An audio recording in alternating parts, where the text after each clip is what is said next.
বিষ্ণুকে দেখাও, এক্ষুনি দেখাও, আছে তোমার শ্রী বিষ্ণু এই স্তম্ভের মাঝে আছে?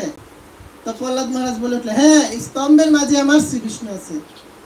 তো ক্রোধান্বিত তখন ওনার শরীরে রাগ, উনি কি করলো, এক বাড়িতে স্তম্ভটা ভেঙে ফেললো। তো স্তম্ভটা ভাঙার পরে দেখলো যে স্তম্ভ থেকে গর্জন আসছে। তখন সে তো স্তম্ভিত হয়ে গেল, হ্যাঁ স্তম্ভ থেকে এরকম গর্জন আসছে। তখন সে নৃসিংহদেব স্তম্ভ থেকে আবির্ভূত হলেন এবং সে হিরণ্যকশিপুকে সে বুকে ধারণ করলেন, সে হাঁটুর উপরে কি করলো, ধারণ করলো। এবং তাকে যখন হত্যা করছিল তখন সে গড়ের, এটাকে কি বলে, চৌকাঠ, চৌকাঠ মানে ঘরেও না বাইরেও না, তো কোথায় হত্যা করবে, তো ঘরের চৌকাঠে কি করলো, তাকে ধারণ করলো, সে হাঁটুর উপরে ধারণ করলো, ধারণ উরুতে ধারণ করলো, ধারণ করে তো সে বল লাভ করেছে, তাকে অস্ত্র শস্ত্র দিয়ে কি করতে পারবে না, হত্যা করতে পারবে না। তো হাতের সিংহের হাতের যে বড় বড় নখ, আর নৃসিংহদেব কিন্তু অর্ধেক মানুষের শরীর আর অর্ধেক সিংহের শরীর নিয়ে আবির্ভূত হয়েছিল। তো অস্ত্র শস্ত্রের পরিবর্তে সে নখ দিয়ে তার বুক, তার পেট ছিন্ন ভিন্ন করেছিল, রক্তাক্ত করে তাকে হত্যা করেছিল। এবং দিনেও না রাতেও না, তো গুদুলি লগ্নে তাকে হত্যা করেছে। এই কারণে আমরা গুদুলি লগ্নে নৃসিংহদেবের আবির্ভাব পালন করি। তো এইভাবে কি করেছিল, তাকে বধ করেছিল। আর তখন তার এই অবস্থা দেখে প্রহ্লাদ মহারাজ খুবই ভীত হয়েছিল যে কিভাবে নৃসিংহদেবকে শান্ত করা যায়। তখন সে নৃসিংহদেবের স্তব করতে শুরু করে, বিষ্ণুর আরাধনা করতে শুরু করে, তারপর নৃসিংহদেবকে শান্ত করে। তো এইভাবে যে চালাকি করে বল লাভ করেছিল হিরণ্যকশিপু, কিন্তু ভগবানের সাথে কি চালাকি খাটলো না, ভগবান তার থেকে চালাক হয়ে তাকে বধ করলো। তো এই কারণে অতি চালাকের গলায় দড়ি, আমাদের অতি চালাক হলে চলবে না, আমাদেরকে কি করতে হবে, ভগবানের সাথে অত্যন্ত চালাকিটা করা বন্ধ করতে হবে।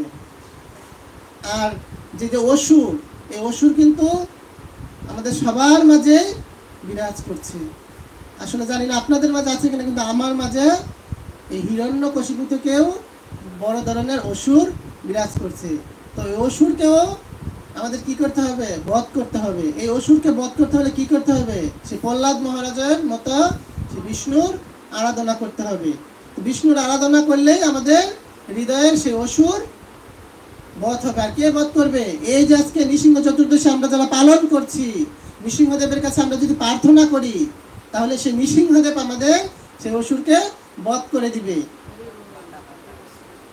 তো এই কারণে আমাদের সবাইকে নৃসিংহদেবের স্তব করতে হবে। নৃসিংহদেবের স্তব করতে হলে আমাদের মন্দিরে আসতে হবে সবাইকে। আর মন্দিরে আমাদের কি করতে, নৃসিংহ পূজা করতে হবে।